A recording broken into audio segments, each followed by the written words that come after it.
Hello, my name is Janice B. Gordon, and this is Scale Your Sales Podcast. Welcome to Scale Your Sales Podcast, listed number 9 of 43 best podcasts for every sales professional. I am Janice B. Gordon, the customer growth expert, awarded the RevTech Strategist of 2024. In today's episode of Scale Your Sales Podcast, my guest talks about why there are so women and diversity in the tech industry and tech sales. She talks about some of her early experiences in going into leadership and how she got into her managers and leadership roles, and really what needs to change with the lack of women and diversity in tech and sales. She goes on to talk about her specialist area of public sector sales, and really what are the unusual dynamics around public sector sales, and why having tech knowledge is the language of love in this sector, to really understand and build trust with your customer, but really understand how their decision-making process, what are the key dynamics that they need, and how important it is for them to spend their money well and make a success of investing in tech. So you're part of their partnership team, leading them through to that success. My next guest leads the Public Sector UKI Business for HPE, covering central and secure government healthcare and higher education. She has over 30 years experience in the technology sector, working for hardware, software, communication vendors, covering the UKI and EMEA, and global leadership roles. She has worked across several disciplines, including sales, marketing, strategy, and business operations. Please welcome Scale Your Sales Podcast, Paula Lender-Swain. Hello, Janice. How are you doing? Oh, it's brilliant. It's brilliant having you here. Now, I've got to say to everybody, I've known Paula, is it 40 years or so? I don't know. Yeah. It's too long. Paula was in my learning team at Cranfield School of, no, it can't be 40 years. That's ridiculous. No, 25. 20, yeah. So, yeah, we're in the learning team together, and that's how we met, and we've been friends ever since. And honestly, Paula is, in the learning team, you're working with people, working on the strategy and whatever, and then all of a sudden, Paula will pop up and say something really fundamental and blimmin' obvious, and we'd all fall about giggling about how stupid and off our own whatever we've been. So she was always the person that just created the light in the group, but also the common sense as well. It's like it's not that difficult, you guys, kind of thing. Bless you, Janice, bless you. I think actually I just need to build from the ground up. I've always done that as my background in engineering. Yeah. And so if there was something from the foundations that was missing, I'd have to go back to it. So yeah, that's a blessing and an issue sometimes. So. Well, I think it's always grounding, isn't it? You know where you are. It absolutely made sense. Don't overthink it, but you always do it with such great humour as well. And I absolutely love you about. I mean, even now you can't stop smiling, Paula. You can't stop smiling. Like anyone in Paula's team, it must be an absolute joy. Even the difficult moments, you would bring light to it. So I really appreciate. I've been trying to get you on here for so many years, haven't I? Ages. Yeah. I think I've aged 5 years just in the time that you've been chasing me down. Right, okay, there's a really important subject I want to talk to you about, and really gain your experience. We know there's a lack of women in tech and women in tech sales. So I'm really keen to find out really what has been some of your experiences that were not helpful, but also, kind of like what we can do going forward. Yeah. So, my experience coming into tech sales was actually quite a difficult one, as in, my foundations, like I said before, is engineering. So I came up through software engineering, and of course, I'm in an undergraduate organisation where there's 100 lads and six women. And out of those six, 3 of us graduated. So, it's slim pickings when you start to come into the tech world for women in the first place. Then women generally, I think, are channeled into marketing, into partner area, and not really so much sales. Sales has stayed the sort of bastion, the male domain for such a long time. And the only way that I managed to get into sales, break into sales, is through a woman who gave me the chance. So she, fantastic woman, Sue Preston, works for HP now.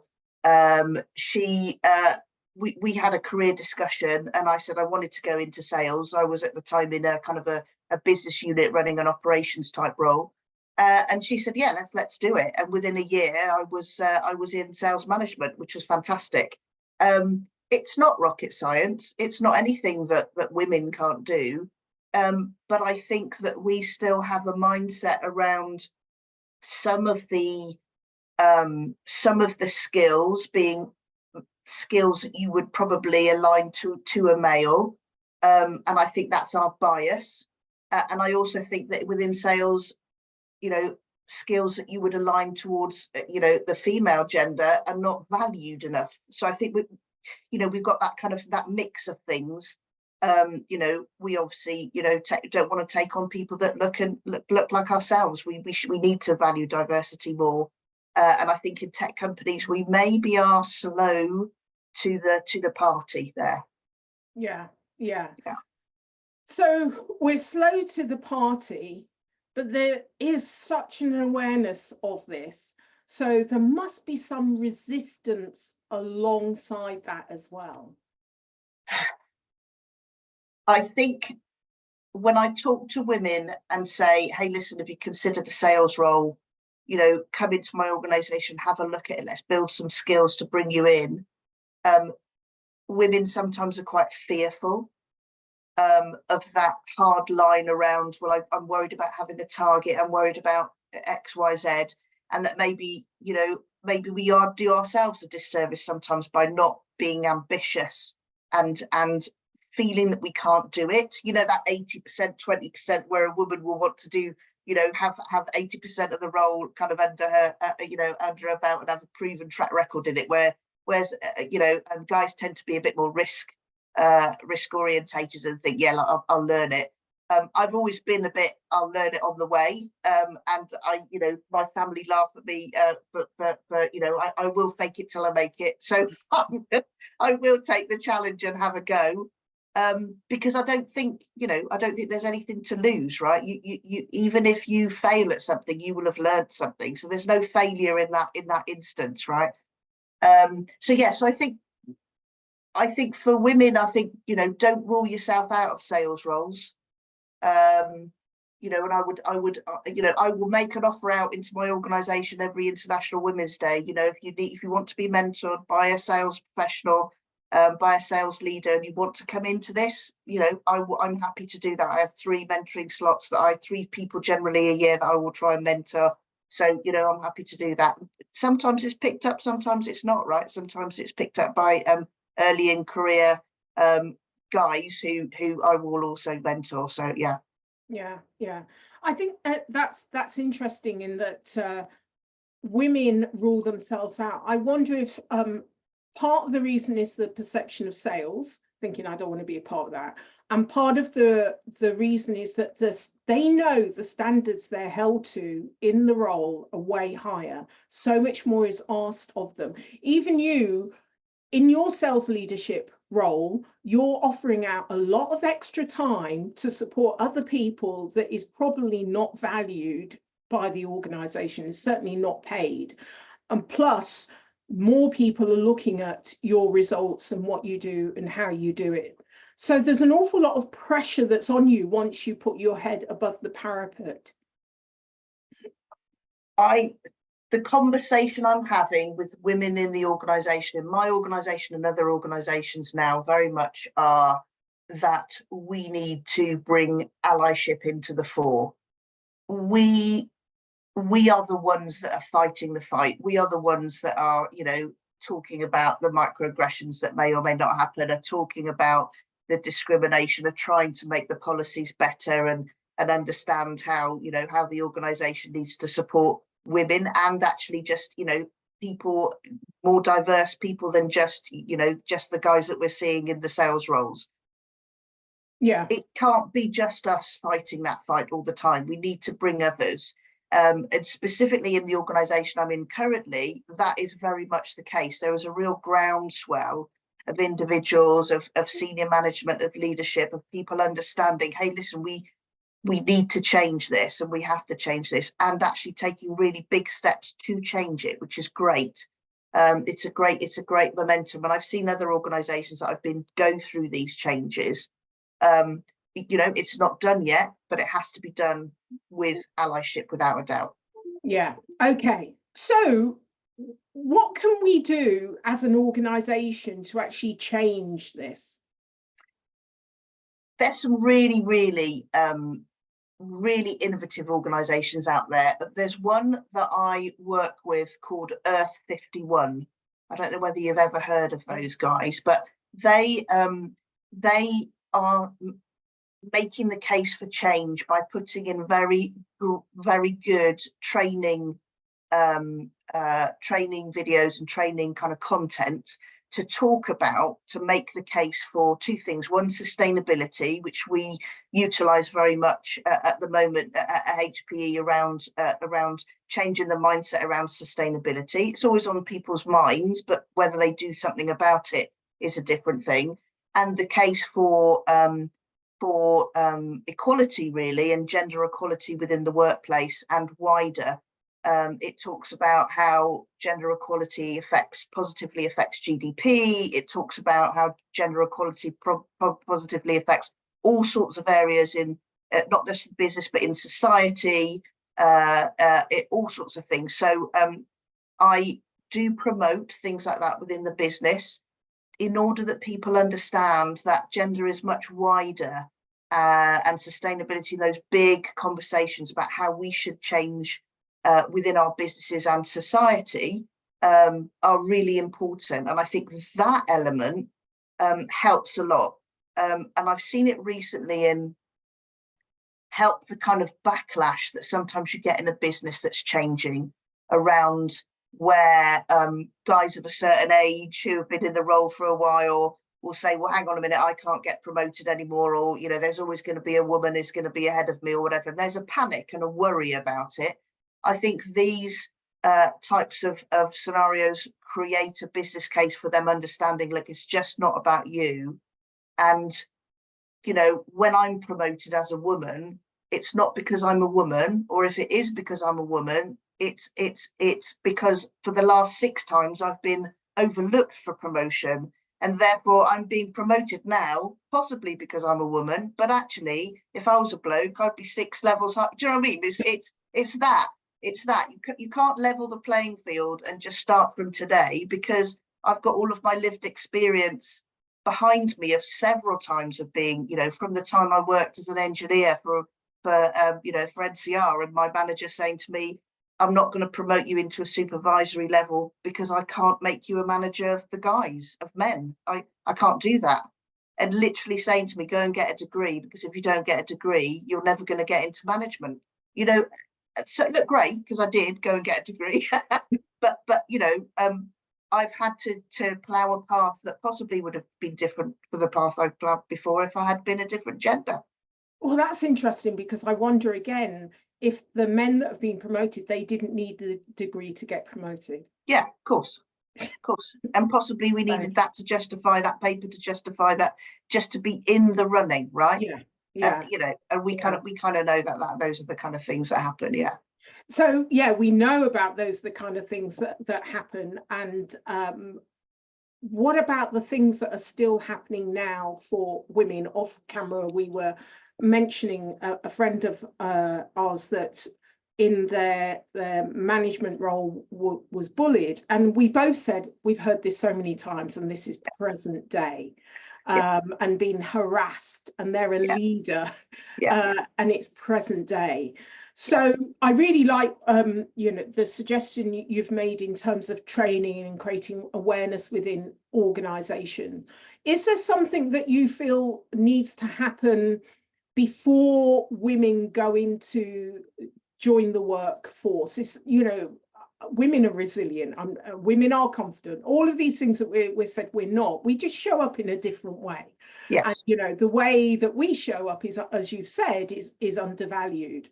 But prior to having these experiences, and sadly we're still having those experiences, do you think there's things that we need to be aware of? Now, I remember telling you about a time in Cranfield where I was so angry, and I was always very kind of middle of the road, but I was just appalled in that there was a so-called PhD professor that came to speak to us about diversity. And they were saying that the diverse group need this training. They need the problem, and we found the problem is the women, the problem is the diverse group, the problem isn't the organization.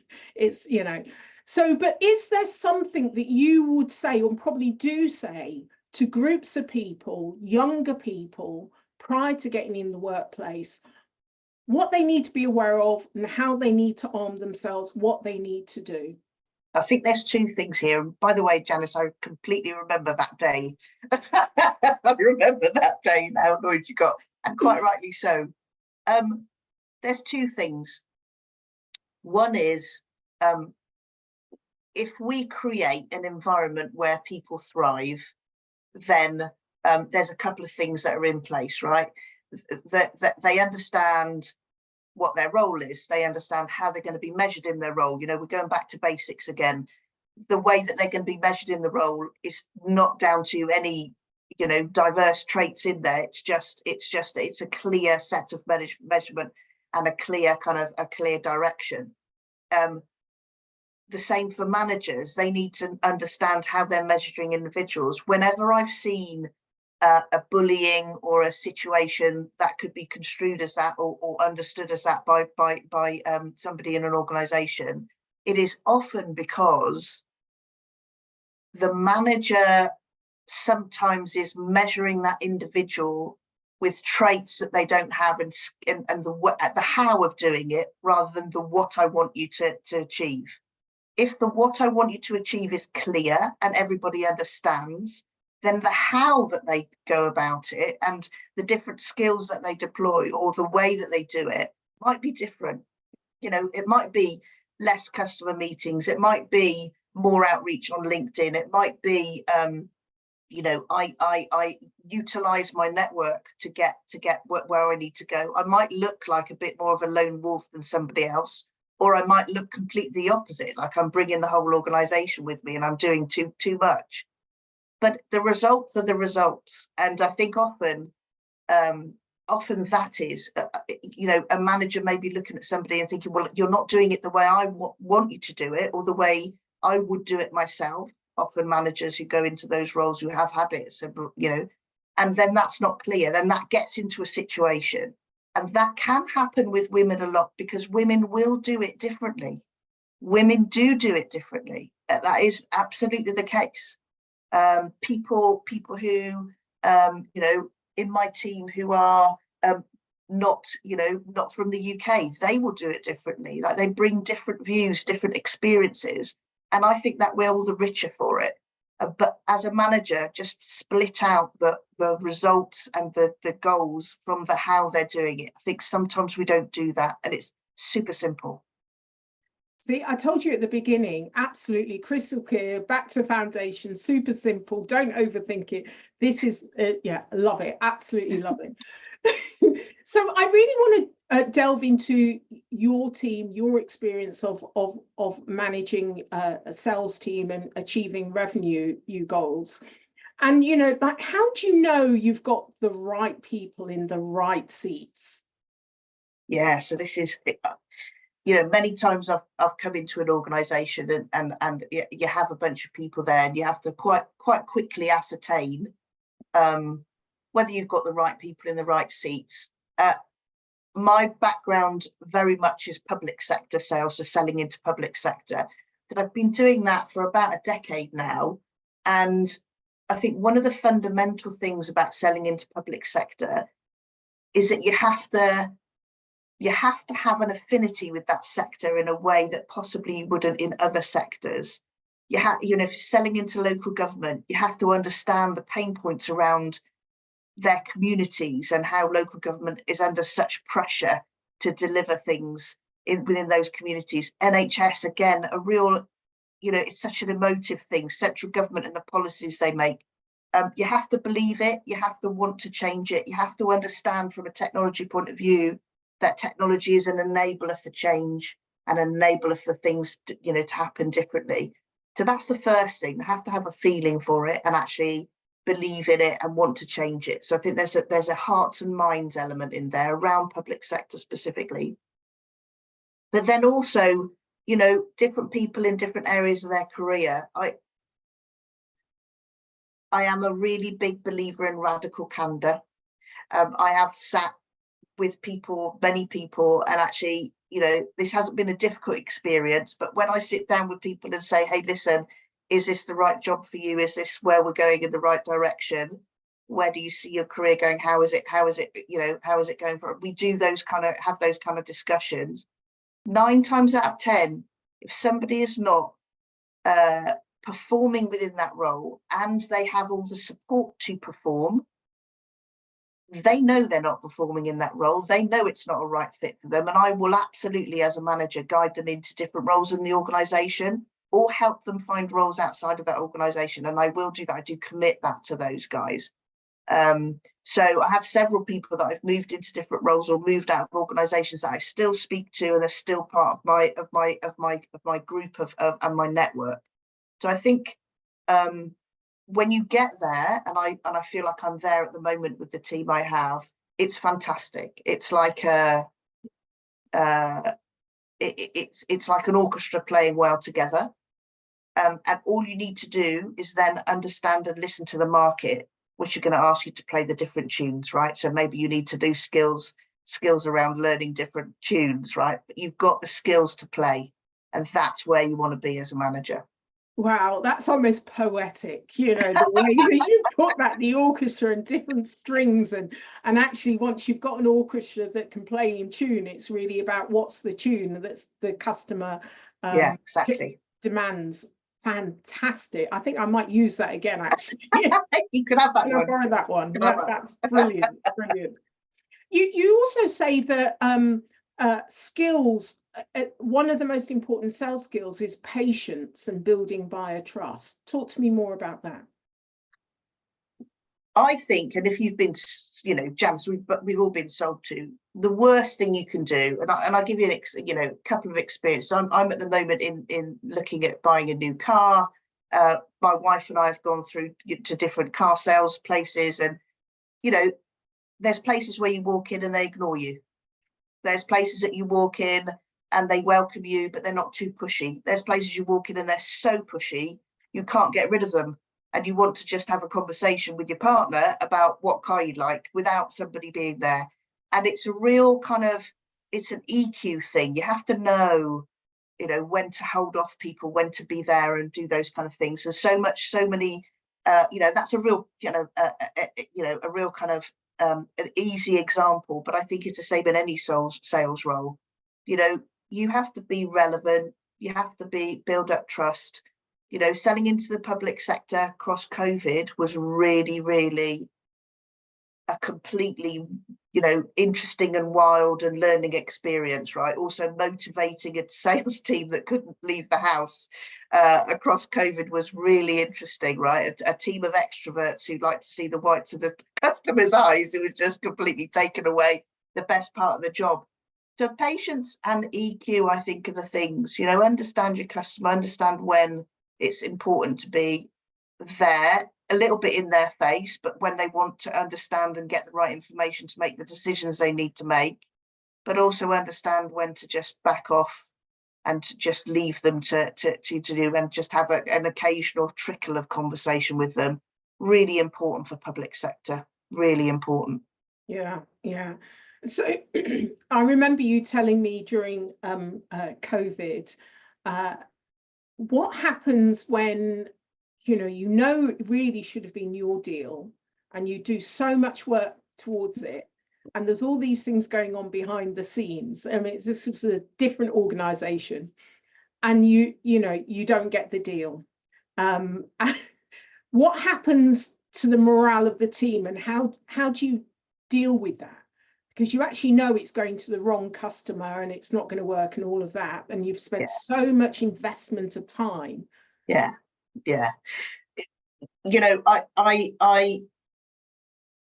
think as a leader, when those things happen, and they do happen, and it could be completely out of your control, you've done all of the, you've done the challenger sales, you've been there at the right time, you've had that, and something out, left field has hit you and you don't know.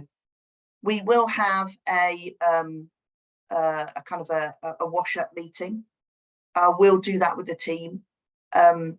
We need to understand and learn by it, but also, it has to be upbeat, right? You may have lost at the end of the day, but actually, what have you learned? What have you taken from it? How would you do it differently? And actually, you're still a team that has come together around a certain customer. There will be several other customers that team will need to come together and around. So I think for me, I do a little bit of the wash up, but I very much want to quickly find another customer that team that is formed and got a really good working relationship and sort of good cadence with, onto something else.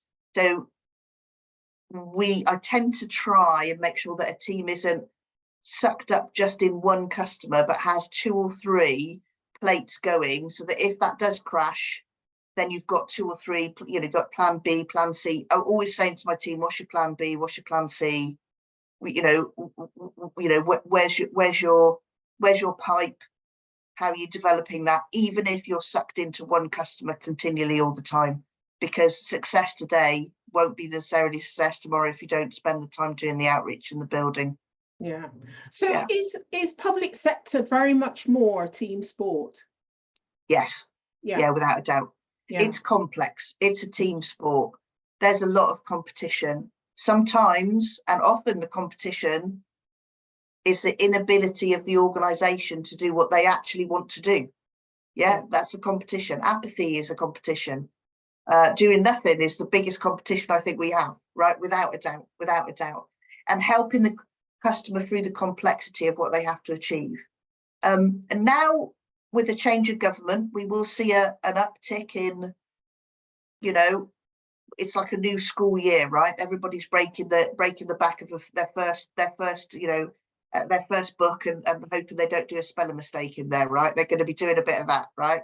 And actually, some of the ideas that they've kept back, maybe that haven't worked, will come to the fore again. So we've got a time of change, a time of renewal. This will be interesting. We haven't had it for 14 years with this particular type of government, so we will be able to go on the coattails of a bit of innovative thinking, I think, in public sector, which is good time, really good. That's quite interesting, change of government. It must give the whole team a completely new impetus, because things that were just, not going anywhere, all of a sudden it's a kind of like a new, as you say, new school year.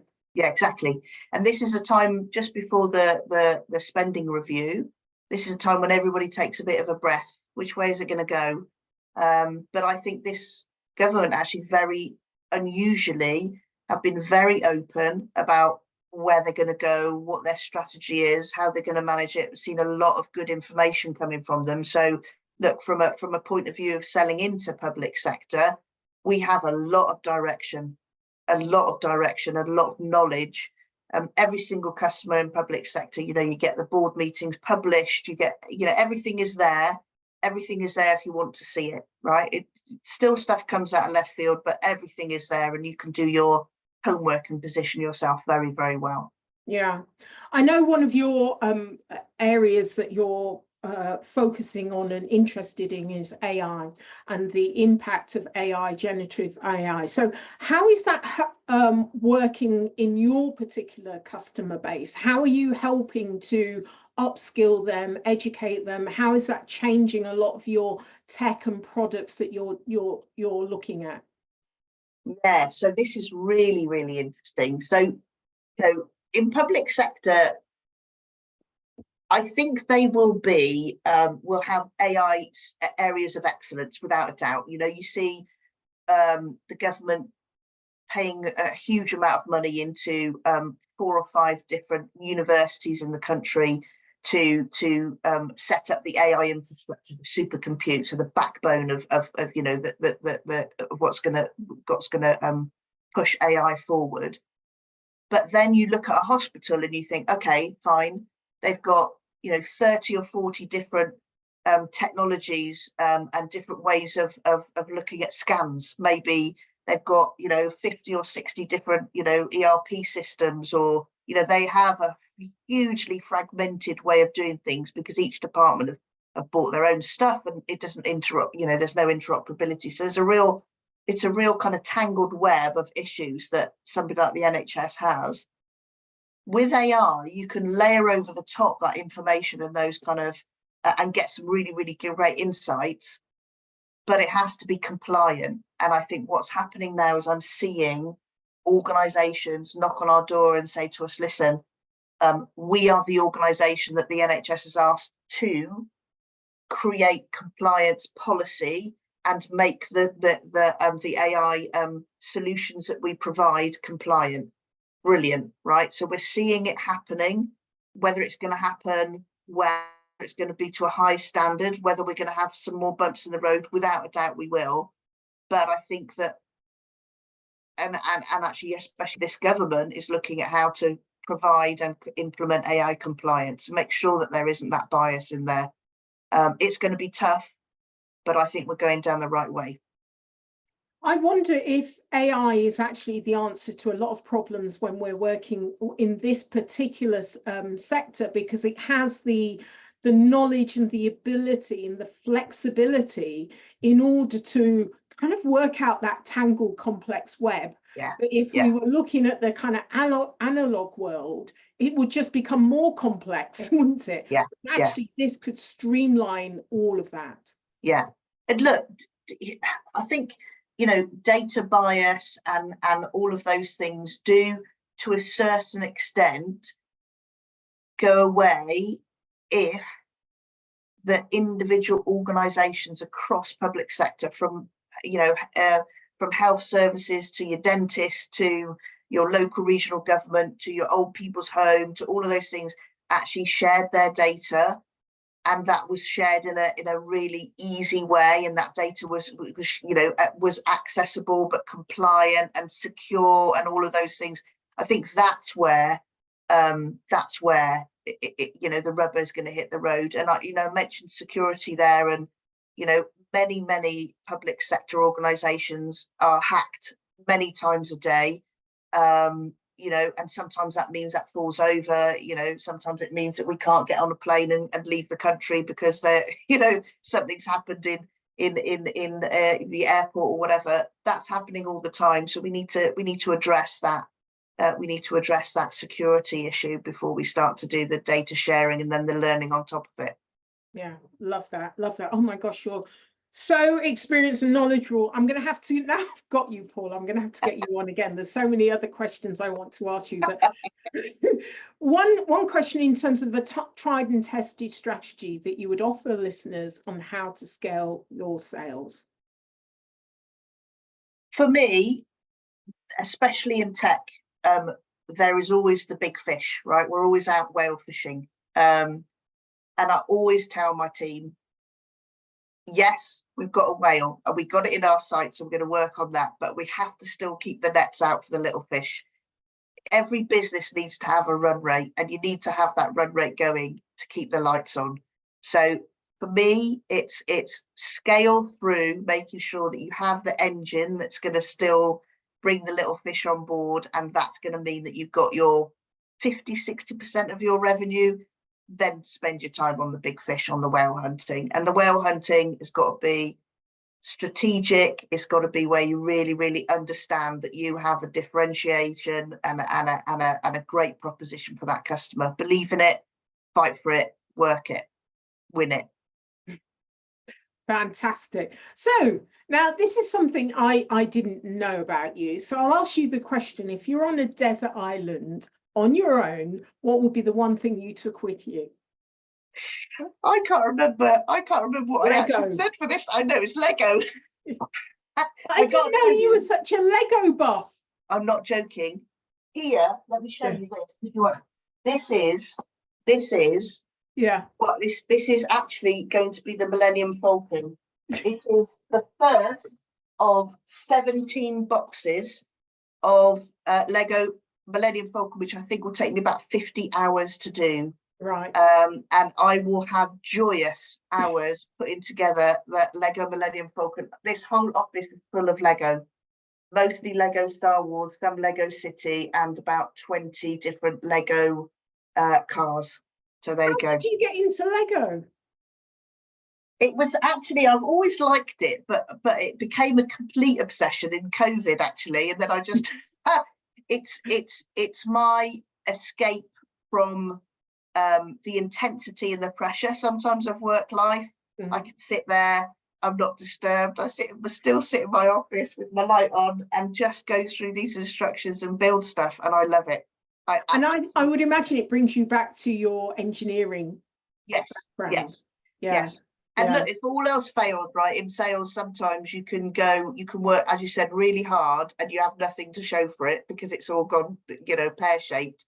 This, I always have something. I've achieved something, and that gives me my little wins. So again, it's something I really love to do. Yeah, love it. Absolutely lovely. Paula, how can listeners get hold of you? So LinkedIn is the best place. LinkedIn is the best place to get hold of me. I'm always on there. Always just send me a little message on there. Happy to talk.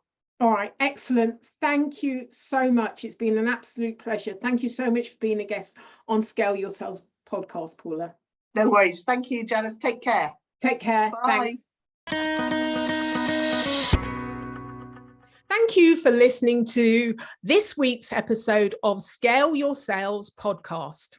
If you like this discussion, feel free to listen to other episodes or watch the captioned show on YouTube and subscribe to future episodes. I would really appreciate it if you would leave a positive review on iTunes. Thank you.